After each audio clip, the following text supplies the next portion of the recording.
สบายดีท่านผู้ชมและท่านผู้ฟังที่หักแพงทุกท่านขอนำทานเข้าสู่รายการข่าวตามเหตุการณ์ทางสถานีวิทยุกระจายเสียงแห่งชาติลาวมื้อนี้เช่นเคยพบกับเพชรสมรพงษ์พโยสิทธิ์ทำหน้าที่ดำเนินการสู่ท่านฟังสถานการณ์พวกเฮานั้นออกอากาศทุกวันตั้งแต่วันจันทร์ฮอดวันอาทิตย์30นาทีต่อจากนี้ไปทีมงานพอได้รวบรวมข่าวที่เกิดขึ้นอยู่ในทั่วประเทศมานำเสนอให้ท่านได้รับชมรับฟังไปพร้อมกันพอเขาออกอากาศทางระบบ AM แดทางระบบ FM 103.7 MHz พร้อมกับไลฟ์สดให้ท่านได้เบิ่งได้ชมกันกับเพจของ Lao National Radio สามารถติดตามรับชมรับฟังได้ในทั่วประเทศก็คือทั่วโลกบนในมีอินเทอร์เน็ตสัญญาณอินเทอร์เน็ตได้ท่านก็สามารถรับชมรับฟังรายการพวกเขาได้เช่นเดียวกันเนาะท่านผู้ฟังอาทิตย์นี้ก็รู้สึกว่ามีเรื่องฝดเดือดอยู่ในสื่อออนไลน์เกี่ยวกับการเสพเนื่องนั้นเกินกำหนดเกินโมงก็มีหลายคนได้มีความเห็นหลายสิ่งหลายอย่างว่า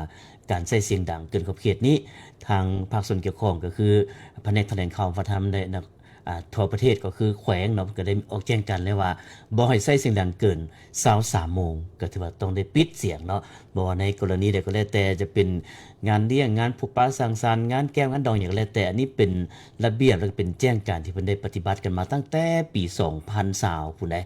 และมาฮอดปี2023เนี่ยก็มีการแจ้งการเติมฉะนั้นอยากให้ทานมีสติในการพบปะสังสรรค์ในการเปิดเพลงเสียงดังดังนั้นรบกวน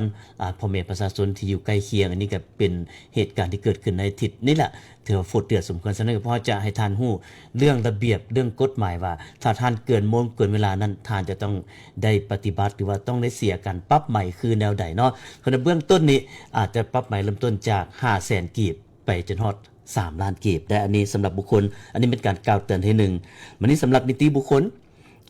กล่าวเตือนที่1เพิ่นให้หยุดเซาทันทีแล้วก็กล่าวเตือนที่2นี่แม่นว่าสั่งให้หยุดเซาทันทีแล้วก็ปรับใหม่5ล้านกีบ50ล้านกีบวันนี้กล่าวเตือนเทื่อที่3สั่งหยุดทันทีและก็ปรับใหม่5ล้าน50ล้านกีบอันนี้แจ้งการนี้ถือว่าทางบ้านสามารถเริ่มปฏิบัติได้อันนี้ก็ฝากถึงทุกคนนอนในสังคมแน่นอนการพบปะสังสรรค์พวกเขาก็หลีกเลี่ยงบ่ได้แต่พวกเขาคนอยู่ในระเบียบอยู่ในกฎเกณฑ์ของระเบียบการบ้านเมืองพวกเขาจิมาว่าปีหนึ่งเท่านึงเฮาการพบปะสังสรรค์มันก็เป็นไปบ่ได้เนาะสิมาเปิดเสียงดังนั้นจนว่ากินแต่เว้นกินแต่เช้าจนฮอดสอดแจ้งอันนี้มันบ่ถูกต้องบ่ถูกระเบียบหลักการถ้าว่าผิดพลาดเฮาก็ต้องออกมาขอโทษบ่แม่นเสียให้ไล่ให้บุคคลอยู่ข้างเคียงนี่ย้ายไปอยู่บ่อนอื่นว่าคันเราบ่มักเสียงนั้นอันนี้บ่ถูกต้องเนาะพวกเฮาฝากกันได้เป็นทางด้านระเบียบกฎหมายให้ท่านได้รับรู้ไปนํกันเนาะพวกเฮาจะมาเริ่มต้นข่าวที่ลาวจีนเฉลิมฉลองวันการทูตครบรอบ65 ปีในตอนแรงของวันที่23เมษายนนี้ที่โรงแรมแลนด์มาร์คนครหลวงเวียงจันทน์พิธีเฉลิมฉลองวันสร้างตั้งสายสัมพันธ์การทูตลาวและจีนครบรอบ65 ปีและปีมิตรภาพลาวจีนได้จัดขึ้นอย่างเป็นทางการโดยการให้เกียรติเข้าร่วมของสหายเฉลิมไซกรมสิทธิ์กรรมการกรมการเมืองศูนย์กลางพรรครองนายกรัฐมนตรีสายทองสวรรค์พรหมวิหารกรรมการศูนย์กลางพรรครองนายกรัฐมนตรีกระทรวงการต่างประเทศสายนางฟางหงเอกอัครราชทูตวิสามัญผู้มีอำนาจเต็มแห่งประเทศจีนประจำลาวมีบรรดาสหายกรรมการกรมการเมืองศูนย์กลางพรรคคณะเลขาธิการศูนย์กลางพรรครองนายกรัฐมนตรีจีนประจำลาวได้ขึ้นกล่าวความเห็นโดยได้ยกให้เห็นถึงความหมายความสำคัญของวันดังกล่าวก็คือการพบพันร่วมมือระหว่างลาวและจีนในตลอดระยะ6 ทศวรรษครึ่งที่ผ่านมาซึ่งสายพบพันมิตรภาพที่เป็นวุ้นเสื้อระหว่าง2ประเทศและ2ประชาชน2ชาติลาวจีนลาวได้รับการพัฒนาและเพิ่มพูนคุณสร้างจากการนำหุ้นต่างๆและได้รับการยกระดับขึ้นเป็นความยุทธศาสตร์รอบด้านมั่นคงยาวนาน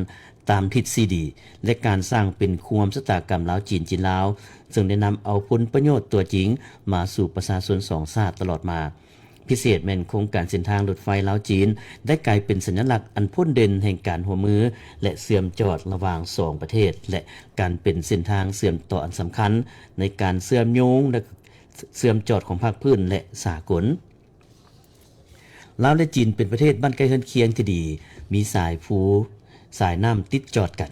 ประชาชน2ชาติมีสายผูกพันมิตรภาพอันเป็นมูลเสื่อมาแต่บูหานาการและสนับสนุนช่วยเหลือซึ่งกันและกันทางในระยะต่อสู่กุศาสตร์ก็คือการพัฒนาและสร้างสาประเทศชาติในปัจจุบันตลอดระยะ65 ปีที่ผ่านมา การพบพันร่วมมือระหว่าง2ภาค2รัฐและประชาชน2ชาติลาวจีนทั้งทางด้านการเมืองความมั่นคงเศรษฐกิจการค้าและการลงทุนวัฒนธรรมสังคมและด้านอื่นๆได้รับการเพิ่มทวีอย่างรอบด้านต่อเนื่องและขึ้นสู่ระดับใหม่อันพ้นเด่นเฉพาะปี2025การค่า2ฝ่ายบรรลุได้เกือบ10ตื้อดอลลาร์เพิ่มขึ้นเกือบ20ส่วนห้อยและนอกจากนี้การลงทุนของจีนยังครองอันดับต้นๆของการลงทุนจากต่างประเทศอยู่ในลาวรวมมูลค่าสะสมประมาณ18ตื้อกว่าดอลลาร์และเคียงคู่กันนี้นับแต่การเปิดบริการนำใช้รถไฟลาวจีนในวันที่3ธันวาคม2021เป็นต้นมาสามารถขนส่งผู้โดยสารได้หลายกว่า11ล้านเท่าคนและขนส่งสินค้าได้เกือบ17ล้านตนลาวยังเป็นประเทศที่มีนักท่องเที่ยวจีนมาท่องเที่ยวหลายที่สุดซึ่งจัดอยู่ในอันดับที่3รองจากนักท่องเที่ยวไทยและเวียดนามเฉพาะปี2025ผ่านมามีทั้งหมดหลายกว่า1ล้านคนในโอกาสนี้สายทองสวรรค์พรหมวิหารได้ต่างหน้าให้รัฐบาลและประชาชนลาวแสดงความขอบใจอย่างจริงใจต่อการสนับสนุนและช่วยเหลืออันล้ำค่าจากรัฐบาลและประชาชนจีนไอ้น้องซึ่งได้ประกอบส่วนอันสำคัญเข้าในการปกปักรักษาและสร้างสรรค์พัฒนาประเทศชาติตลอดระยะผ่านมาพร้อมทางได้เน้นว่าในท่ามกลางสภาพการสากลพวมผันแปรไปอย่างสลับซับซ้อนและคาดคะเนได้ยากคือในปัจจุบัน2ประเทศและประชาชน2ชาติลาวจีนยิ่งต้องสืบต่อหัดแน่นการเสริมขยายสายพัวพันร่วมมือมิตรภาพที่เป็นมูลเชื่อการเป็นคัวมือยุทธศาสตร์รอบด้านมั่นคงยาวนานตามทฤษฎีและการสร้างเป็นควมสตากรรมระหว่าง2ภาค2รัฐและประชาชน2ชาติลาวจีนลาวให้มีคุณภาพสูงมาตรฐานสูงและระดับสูงกว่าเก่าก็คือให้นับมือนับแน่นแฟนและก็แตกดอกออกผลอย่างบ่หยุดยั้งเพื่อเป็นกำลังแฮงประกอบส่วนเข้าในการส่งเสริมสันติภาพมิตรภาพและการร่วมมือเพื่อการพัฒนาแบบยิ่งยงอยู่ในภาคพื้นและอยู่ในโลกในพิธีสำคัญนี้การนำคันสูงของลาวและจีนพร้อมด้วยแขกที่มีเกียรติยังได้ชมการแสดงรูปภาพสายพัวพันการทูตลาวจีนครบรอบ65ปีและรับชมวิดีโอสั้นการพัวพันลาวจีนอีกด้วยไปติดตามข่าวเกี่ยวกับกรมหัวหน้ากรมเสนาธิการกองทัพประชาชนเวียดนามเยี่ยมคำนับรัฐมนตรีกระทรวงป้องกันประเทศลาวในวันที่22เมษายนนี้สายพลเอกคำเลียงอุทกไกรสอนรัฐมนตรีกระทรวงป้องกันประเทศของลาวเฮาได้ต้อนรับการเข้าเยี่ยมคำนับของสายพลเอกเหงียนเตินเกืองรองรัฐมนตรีกระทรวงป้องกันประเทศเวียดนามหัวหน้ากรมใหญ่เสนาธิการกองทัพประชาชนเวียดนามพร้อมด้วยคณะในโอกาสที่ว่าเดินทางมาเยี่ยมยามเฮ็ดเวียกอยู่ลาวในโอกาสนี้สายพลเอกคำเลียงอุทกไกรสอนก็ได้แสดงความต้อนรับอย่างอบอุ่นต่อการเดินทางมาเยี่ยมยามและเฮ็ดเวียกอยู่ลาวของสหายพลเอกเหงียนเตินเกืองพร้อมด้วยคณะในครั้งนี้ซึ่งเป็นการเพิ่มพูนคูณสร้างสายพัวพันร่วมมือรอบด้านระหว่าง2พรรค2รัฐก็คือ2กองทัพลาวเวียดนามให้มีความแน่นแฟ้นและแตกดอกออกผลยิ่งขึ้นโดยเฉพาะเป็นการสุกยู่การร่วมมือในโขงเขตเวียกงานป้องกันชาติป้องกันความสงบให้มีบาทก้าวขยายตัวใหม่อย่างเป็นรูปธรรมรับประกันเสถียรภาพและความสงบสุขอยู่บริเวณชายแดนและภายในของทั้ง2ประเทศในโอกาสเดียวกันนี้สหายพลเอกเหวียนเตินเกืองก็ได้แสดงความขอบใจต่อการต้อนรับอันอบอุ่นของสหายพลเอกคำเลียงอุทกไกรสอนพร้อมทั้งให้คำมั่นสัญญาจะสืบต่อสุกยู่การจัดตั้งปฏิบัติบรรดาข้อตกลง2ฝ่ายที่ได้ลงนามร่วมกันให้ปรากฏผลเป็นรูปธรรมเพื่อนำเอาผลประโยชน์สูงสุดมาสู่ประชาชน2ชาติเวียดนามลาววันนี้พอมาติดตามข่าวคณะผู้แทนของลาวพวกเขาสำเร็จการเข้าร่วมกองประชุมใหญ่เกี่ยวกับสหพันธ์รัฐสภาสากลหรือว่า IPU ในระหว่างวันที่15-19 เมษายนนี้คณะผู้แทนสภาแห่งชาติลาวนำโดยทนางสุนทรไสยจักรรองประธานสภาแห่งชาติได้เข้าร่วมกองประชุมใหญ่สหพันธ์รัฐสภาสากลหรือ IPU ครั้งที่152ที่นครอิสตันบูลประเทศตุรกีซึ่งมีคณะผู้แทนจาก126ประเทศที่เป็นสมาชิก IPU เข้าร่วมในนี้มีระดับประธานรัฐสภา65ท่านรองประธานรัฐสภา46ท่านและสมาชิกรัฐสภา720ท่านพร้อมกันนี้ยังมีผู้ต่างหน้าจากองค์การสหประชาชาติตัวแทนจากองค์การรัฐสภาประจำภาคพื้นและองค์การจัดตั้งสากลต่างๆเข้าร่วมหลายกว่า 1,500 คนกองประชุมใหญ่ครั้งนี้ ดำเนินไปภายใต้หัวข้อเสริมสร้างความหวังรับประกันสันติภาพและความยุติธรรมเพื่อคนหุ้นสืบทอดพร้อมเดียวกันนี้ยังมีกองประชุมคณะบริหารงาน IPU กองประชุมกรรมาธิการต่างๆของ IPU ที่จัดขึ้นควบคู่กันไปเช่นว่าเวทีปราศัยสมาชิกรัฐสภาเพศหญิง IPU กองประชุมกรรมาธิการประจำว่าด้วยสันติภาพและความมั่นคงสากลกองประชุมกรรมาธิการประจำว่าด้วยการพัฒนาแบบยืนยงกองประชุมกรรมาธิการประจำว่าด้วยประชาธิปไตยและสิทธิมนุษย์กองประชุมกรรมาธิการประจำว่าด้วยเวียกงานองค์การสหประชาชาติเวทีปรึกษาลือสมาชิกรัฐสภานุ่มกองประชุมกลุ่มอาเซียนบวก3กองประชุมกลุ่มอาเซียนแปซิฟิกกองประชุมครั้งที่2ของกลุ่มรัฐสภาสนับสนุนปาเลสไตน์กองประชุมเครือข่ายรัฐสภาขบวนการบ่ร่วมกลุ่มครั้งที่5และกองประชุมปิ่นอ้อมจำนวนหนึ่งในกองประชุมดังกล่าวหัวหน้าคณะผู้แทนแต่ละประเทศได้พัดเปลี่ยนกันขึ้นกล่าวปราศัยโดยเรียกร้องให้ส่งเสริมระบบพหุภาคีหรือว่าหลายฝ่ายและก็เพิ่มทวีบทบาทของสหพันธ์รัฐสภาสากลก็คือการทูตรัฐสภาในการสุกยู่การพบปะสนทนาสร้างความไว้เนื้อเชื่อใจแก้ไขข้อขัดแย้งด้วยสันติวิธีบนพื้นฐานของกฎหมายสากลและกฎบัตรสหประชาชาติและในโอกาสของกองประชุมครั้งนี้ท่านนางสุนทรไสยจักรหัวหน้าคณะผู้แทนลาวได้ขึ้นกล่าวปราศัยในกองประชุมใหญ่โดยท่านได้ยกให้เห็นสภาพการของโลกที่กำลังผันแปรไปอย่างสลับซับซ้อนและเต็มไปด้วยสิ่งท้าทายให้แฮงที่ส่งผลกระทบต่อสันติภาพเสถียรภาพและการพัฒนาแบบนิยมอยู่ในโลกท่านยังได้เน้นนักถึงว่าลาวที่เป็นประเทศเคยได้รับผลกระทบจากสงครามพกพานมาหลายทศวรรษจึงเห็นว่าสันติภาพความยุติธรรมและการพัฒนาเสริมสร้างสันติภาพการเจรจาและความรับผิดชอบร่วมกันทางการเมืองสร้างความไว้เนื้อเชื่อใจสุกยู่กันแก้ไขข้อขัดแย้งโดยสันติวิธีบนพื้นฐานกฎหมายสากลและหลักการกฎบัตรสหประชาชาติความยุติธรรมผ่านการคุ้มครองรัฐคุ้มครองสังคมโดยระเบียบกฎหมายอย่างเข้มงวดโปร่งใสมีความรับผิดชอบและถือเอาประชาชนเป็นใจกลางและสร้างเศรษฐกิจโลกที่เป็นธรรมและยืนยงเพื่อรับประกันการเติบโตทางด้านเศรษฐกิจและคุณภาพชีวิตของประชาชนนอกจากนี้ห้องประธานสภาแห่งชาติลาวยังได้เข้าร่วมและประกอบความเห็นอยู่ในเวทีปรึกษาหรือของสมาชิกรัฐสภาเพศหญิงซึ่งท่านได้ตีราคาบทบาทของ IPU ในการส่งเสริมการมีส่วนร่วมของผู้หญิงในเวทีการเมืองพร้อมทั้งยกให้เห็นจำนวนสมาชิกสภาแห่งชาติลาวสุดที่10ได้เพิ่มขึ้น29-11พร้อมเดียวกันนี้ท่านโพไซไขคำพิทูลประธานกรรมาธิการต่างประเทศก็ได้เข้าร่วมและกล่าวความเห็นในกองประชุมเครือข่ายรัฐสภาขบวนการประชุมกลุ่มครั้งที่5ภายใต้หัวข้อบทบาทของรัฐสภาภายในการรับประกันหันเป็นตัวเมืองที่ทนทานต่อการเปลี่ยนแปลงของสภาพดินฟ้าอากาศกองประชุมใหญ่ครั้งนี้คณะผู้แทนลาวยังใช้สิทธิ์ลงคะแนนทับพ้องเอาปัญหาหีบด่วนของโลกโดยเฉพาะแม้นการส่งเสริมให้มีการเจรจาหยุดยิงและสร้างสันติภาพยาวนานระหว่างสหรัฐและอิหร่านได้ใช้สิทธิ์เลือกตั้งเลขาธิการใหญ่ IPU ผู้ใหม่เพื่อเปลี่ยนแทนทานมาร์ตินจงกงที่จะหมดวาระลงในวันที่30มิถุนายนปีนี้โดยท่านนางอันดาฟิลิปจากประเทศโรมานีได้รับเลือกเป็นเลขาธิการใหญ่ผู้ใหม่ของ IPU ซึ่งจะดำรงตำแหน่งเป็นเวลา4ปี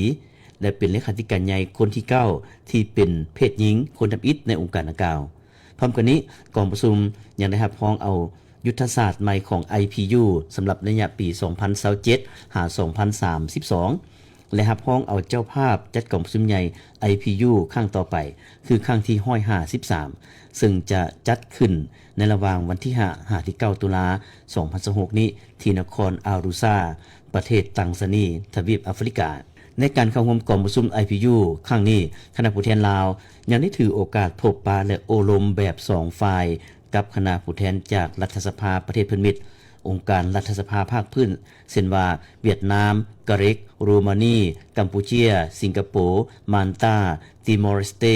จีนและอื่นๆเพื่อแลกเปลี่ยนความคิดความเห็นต่อเนื่องในกองประชุมและปรึกษาหรือเกี่ยวกับการพัวพันร่วมมือเวียกงานด้านนิติบัญญัติระหว่างสภาแห่งชาติลาวกับประเทศต่างๆอีกด้วย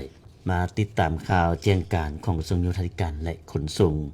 ถึงหัวหน้าแผนกโยธาธิการนครหลวงเวียงจันทน์และกับประธานสมาคมขนส่งโดยสารสายเหนือสายใต้ผู้อำนวยการบริษัทอนาลินท่องเที่ยว จำกัดเรื่องโจ๊ะสัวข่าวการบริการขนส่งโดยสารประจำทางของบริษัทอนาลินท่องเที่ยวจำกัดก็ถือว่าอิงตามนำรัดของรัฐบาลบ่ได้การปรับไหม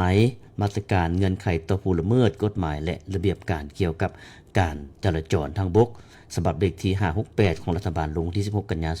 2021อิงตามสภาพอุบัติเหตุรถเมล์โดยสารปีนขวมในวันที่22เมษายนนี้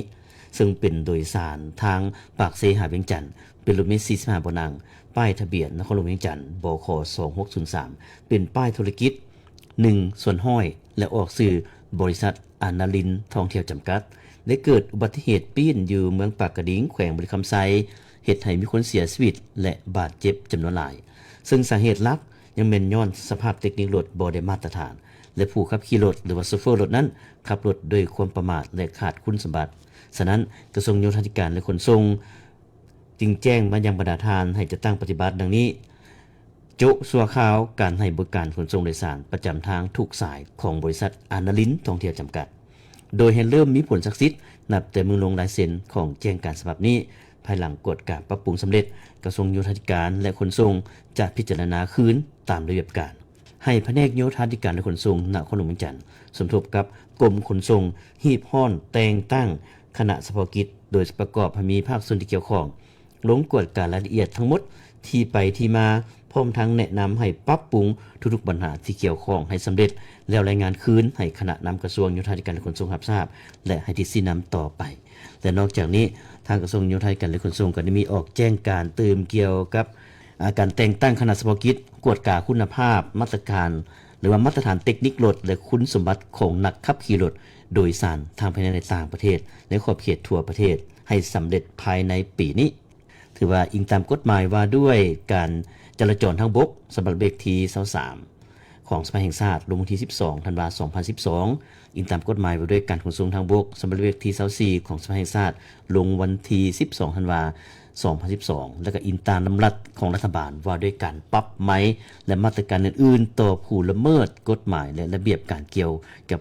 การจราจรทางบกฉบับเลขที่568ลงวันที่16กันยายน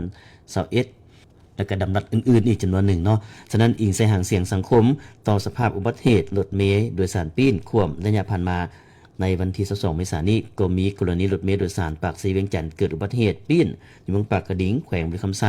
ที่ทำให้มีคนเสียชีวิตและบาดเจ็บจำนวนหลายซึ่งสาเหตุหลักก็เป็นย้อนเทคนิครถบ่ได้มาตรฐานผู้ขับขี่ประมาทขาดคุณสมบัติฉะนั้นเพื่อแก้ไขปัญหานี้ให้ทันการและบ่ให้เกิดมีปัญหาดังกล่าวตื่นอีกในอนาคตกระทรวงโยธาธิการและขนส่งจึงแจ้งมายังท่านประธานคณะกรรมการปกครองนครหลวงบรรดาแขวงในขอบเขตทั่วประเทศฮีบฮ้อนแต่งตั้งคณะเฉพาะกิจกวดกาคุณภาพมาตรฐานเทคนิครถโดยสารทั้งภายในและต่างประเทศในอาศัยปรับปรุงให้ได้มาตรฐานตามกฎหมายและระเบียบการที่เกี่ยวข้องพร้อมทั้งกวดกาคุณสมบัติของนักขับขี่เพื่อคัดเลือกให้ได้นักขับขี่ที่มีสุขภาพแข็งแรงมีมาตรฐานครบถ้วนตามระเบียบการที่กำหนดไว้และมอบให้แผนกโยธาธิการและขนส่งนครหลวงบรรดาแขวงในขอบเขตทั่วประเทศเป็นเจ้าการในการประสานสมทบกับกรมขนส่งกระทรวงโยธาธิการและขนส่งและภาคส่วนที่เกี่ยวข้องจัดตั้งปฏิบัติเนื้อในแจ้งการฉบับนี้อย่างเข้มงวดอันนี้มันแจ้งการโดยลงลายเซ็นเป็นท่านรัฐมนตรีกระทรวงโยธาธิการและขนส่งท่านเล็กไหลศรีวิไลหวังว่าภาคส่วนเกี่ยวข้องคงจะมีการจัดตั้งปฏิบัติให้สำเร็จโดยไวเพราะอันนี้ก็เป็นปัญหาสำคัญเนาะเนื่องจากว่าเป็นปัญหาเกี่ยวข้องกับการรักษาชีวิตของผู้โดยสารเนาะพวกเขาก็ฝากไว้ก็แล้วกันและนอกจากนี้เรียกร้องถึงผู้ประกอบการรถโดยสารเช่นเดียวกันในการที่จะบรรจุผู้โดยสารและรับผู้โดยสารถ้าว่ามันเต็มตามจำนวนแล้วท่านก็บ่ควรรับเพิ่มถ้าว่าเพิ่มมันก็ผิดกับกฎระเบียบการจราจรเฮ็ดให้น้ำหนักของรถมันบ่ดุลเดียงกันนะอันนี้ก็เป็นสาเหตุหนึ่งสามารถเกิดอุบัติเหตุได้เช่นเดียวกันเนาะเพราะว่าไปติดตามข่าวต่อเกี่ยวกับการพบปะ2ฝ่ายโครงการมือเวียดงานแผนที่ลาวและเวียดนามกรมสุมพบปะ2ฝ่ายเกี่ยวกับโครงการมือวางแผนเวียดงานแผนที่ลาวเวียดนามจัดขึ้นในวันที่22เมษายนนี้ที่ห้องว่าการสำนักงานนายกรัฐมนตรีฝ่ายลาวนำโดยท่านวีแก้วบุพภาวันรองรัฐมนตรีรองหัวหน้าห้องว่าการสำนักงานนายกรัฐมนตรีของลาวและฝ่ายเวียดนามนำโดยท่านนางเหงียนทิเฟืองหัวรองรัฐมนตรีกระทรวงเกษตรกรรมและสิ่งแวดล้อมของเวียดนามโดยมีคณะกรมและพนักงานแผนที่ของลาวและเวียดนามเข้าร่วม ในโอกาสนี้2ฝ่ายได้ร่วมกันปรึกษารือและเป็นเอกภาพต่อแผนการกะเกียมและนำเสนอโครงการปรับปรุงตะนางเข้าระดับสูงแห่งชาติลาวโดยทุนช่วยเหลือของรัฐบาลเวียดนามให้แก่รัฐบาลลาวที่นอนอยู่ในแผนการของมือ2แขนงการวัดแทกแผนที่ลาวเวียดนามก็คือกรมแผนที่แห่งชาติลาวกับกรมวัดแทกแผนที่และข่าวสารภูมิศาสตร์เวียดนามโดยผ่านการเห็นดีเป็นเอกภาพและสร้างบทบันทึกร่วมกันในแต่ละระยะคือปี 2018 2022 2023 2024 และ 2025 เพื่อให้โครงการนี้ได้รับการจัดตั้งปฏิบัติตามแผนการหัวมือที่ได้กำหนดไว้ในระยะผ่านมา2ฝ่ายจึงได้ปรึกษาหารือเป็นเอกภาพต่อแผนการนำเสนอโครงการปรับปรุงตะนางเข้าระดับสูงแห่งชาติลาวเพื่อขออนุญาตจัดตั้งปฏิบัติในท้ายปีนี้จากผลงานแผนที่ลาวเวียดนามมาต่อกันที่เวียกงานสร้างความเข้มแข็งให้แก่ชุมชนชนเผ่าปรับตัวเข้ากับการเปลี่ยนแปลงของสภาพดินฟ้าอากาศพิธีลงนามในบทบันทึกความเข้าใจเพื่อเปิดโครงการสร้างความเข้มแข็งให้แก่ชุมชนชนเผ่าเพื่อการปรับตัวเข้ากับการเปลี่ยนแปลงดินฟ้าอากาศแบบมีส่วนร่วมในขงเขตลุ่มแม่น้ำคองหรือว่า MAP จัดขึ้นในวันที่23เมษายนนี้ที่นครหลวงพะบางโดยการร่วมลงนามบทบันทึกของท่านสมแววเพชรดวงประสิทธิ์หัวหน้าแผนกกสิกรรมและสิ่งแวดล้อมแขวงหลวงพะบางท่านนางแก้วปรินาวงศ์โพสีผู้ตั้งหน้ารักษาการแทนองค์การแค่นานาชาติและท่านทองอาลีหัวหน้าแผนกกสิกรรมและสิ่งแวดล้อมแขวงพงศลีโดยมีท่านจินดวงศ์โพสีคำรองประธานคณะกรรมการปกครองแขวงหลวงพะบางและภาคส่วนเกี่ยวข้องเข้าร่วมในโอกาสนี้มีกำหนดดำเนินงานนับตั้งแต่มือลงนามในบทบันทึกจนถึงวันที่31พฤษภาคม2029โดยตอบสนองบรรดาบุริมสิทธิ์ร่วมกันในด้านความทนทานต่อสภาพอากาศความเสมอภาพหญิงชายและการมีส่วนร่วมโดยจะได้เน้นสร้างความเข้มแข็งให้แม่หญิงบรรดาเผ่าสาวหนุ่มและคนพิการใน10บ้านอยู่เมืองจอมเพชรแขวงหลวงพะบางและ10บ้านอยู่เมืองใหม่แขวงพงศลีให้เป็นผู้นำพาในการปรับตัวต่อสภาพอากาศประกอบมีกิจกรรมหลักคือเพิ่มการหับฮ้องเอายุทธศาสตร์และเทคนิคการผลิตกสิกรรมหับมือกับการเปลี่ยนแปลงสภาพอากาศที่ได้รับการพิสูจน์แล้วมาใช้ซึ่งช่วยเสริมสร้างความสามารถในการฟื้นตัวของการดำรงชีวิตในชุมชนปรับปรุงตารางความปลอดภัยให้แก่ชุมชนเพื่อรับมือกับการสูญเสียและความเสียหายจากการเปลี่ยนแปลงสภาพดินฟ้าอากาศเพิ่มการมีส่วนร่วมของหญิงสาวหนุ่มและคนพิการชนเผ่าในกระบวนการตัดสินใจที่เกี่ยวข้องกับสภาพอากาศขั้นแขวงขั้นศูนย์กลางและภาคพื้นโดยจะนำใช้งบประมาณทั้งหมด2,400,000 กว่าดอลลาร์ออสเตรเลียในนั้นแขวงหลวงพะบาง 1,230,000 ดอลลาร์ออสเตรเลียและแขวงพงศลี 1,230,000 กว่าดอลลาร์ออสเตรเลียเช่นเดียวกันโดยได้รับการสนองทุนจากรัฐบาลออสเตรเลียผ่านการเป็นร่วมงานแม่น้ำของออสเตรเลียและจะตั้งปฏิบัติโดยแม่นองค์การแค่นานาชาติประจำลาวบรรดาร่วมงานในขันท้องถิ่นเสื่อมโยงกลุ่มออมทรัพย์เข้ากับกสิกรรมแบบสลาดเพื่อสร้างความเป็นเอกราชทางด้านการเงินและตัวแบบการพัฒนาที่ยืนยงอยู่ในทั่วภาคพื้นของแม่น้ำของในโอกาสเดียวกันนี้ท่านจินดาวงศ์โพสิคำมีความเห็นว่าพิธีเซ็นบทบันทึกความเข้าใจครั้งนี้เป็นขีดหมายสำคัญในการร่วมมือจัดตั้งปฏิบัติโครงการสร้างความเข้มแข็งให้ชุมชนบรรดาเผ่าเพื่อปรับตัวเข้ากับการเปลี่ยนแปลงดินฟ้าอากาศอยู่แขวงพงศลีและหลวงพะบางในอาศัยยกระดับชีวิตการเป็นอยู่ของประชาชนเขตทางไกลศอกลีกโดยส่งเสริมกสิกรรมนิยมและการมีส่วนร่วมของชุมชนเพื่อแก้ไขความทุกข์ยากพร้อมนี้ท่านได้แสดงความขอบใจรัฐบาลออสเตรเลียและองค์การแคนานาชาติที่ให้การช่วยเหลือด้านงบประมาณและเทคนิคเพื่อพัฒนาลาวให้ยืนยงต่อไปวันนี้พ่อจะไปติดตามข่าวทางแขวงต่างๆที่ได้ส่งมาทีมงานข่าวพวกเขาพ่อจะเริ่มต้นจากแขวงเซกองกันก่อนวันที่23เมษายนนี้ที่สโมสรใหญ่แขวงเซกองได้จัดพิธีประกาศการสร้างตั้งห้องการคณะกรรมการส่งเสริมและการคุ้มครองการลงทุนแขวงพร้อมทั้งยกย้ายและแต่งตั้งพนักงานรับหน้าที่ใหม่โดยการเป็นประธานของท่านขันติศิลวงศาประธานคณะกรรมการปกครองแขวงมีบรรดาคณะประจำภาคแขวงพร้อมด้วยภาคส่วนเกี่ยวข้องเข้าร่วมรายละเอียดนักข่าวแขวงเซกองมีรายงาน